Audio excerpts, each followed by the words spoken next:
आप सभी को जय श्री श्याम। आज की वीडियो में बात करेंगे कि चैत्र मास में आने वाली कृष्ण पक्ष की एकादशी का क्या नाम है, एकादशी कब है, व्रत का पारण कैसे करेंगे, क्या खाना पीना है, कब और कैसे होगा।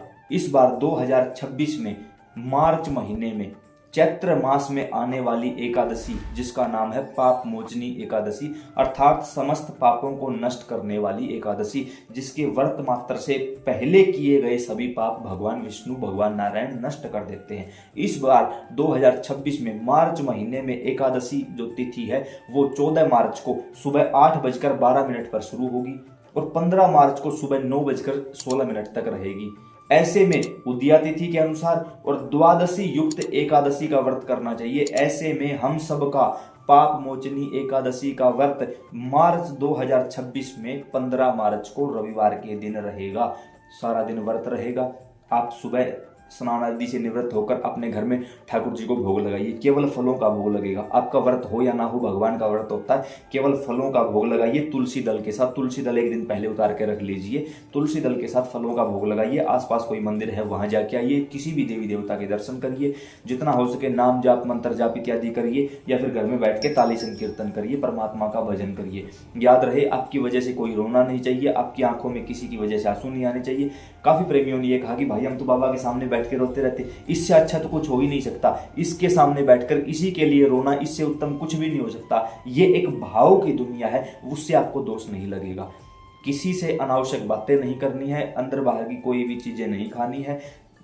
आप फल ले सकते हैं, दूध ले सकते हैं, जूस ले सकते हैं, चाय ले सकते हैं, कोई परेशानी नहीं होगी। रात्रि काल में भी आप ठाकुर जी के सामने बैठ के कुछ संकीर्तन कर सकते हैं या आसपास कोई मंदिर है वहां जाके बाबा के भजनों का आनंद ले सकते हैं। तो व्रत का पारण, इस बार व्रत का पारण 16 मार्च को सुबह 6:30 से 8:54 के बीच में आप अपने व्रत का पारण कर सकते हो।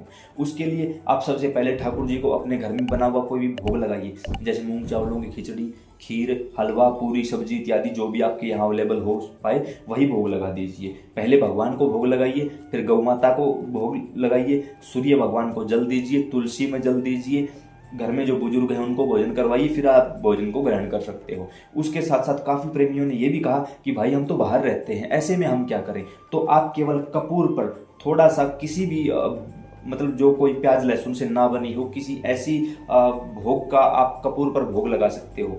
लगे कि ये भी अवेलेबल नहीं है तो आप केवल फल चढ़ा के और सूर्य भगवान को जल दे के अपने व्रत का पारण कर सकते हो। काफ़ी लोगों ने यह भी कहा कि भाई हमारा अलग अलग व्रत चलता है, जैसे एकादशी का व्रत रविवार को है तो सोमवार को कोई और व्रत आया तो केवल सूर्य भगवान को जल दे दीजिए, भगवान को भोग लगा दीजिए, आपका व्रत पारण मान लिया जाएगा। उसी समय आपका दूसरा व्रत शुरू हो जाएगा।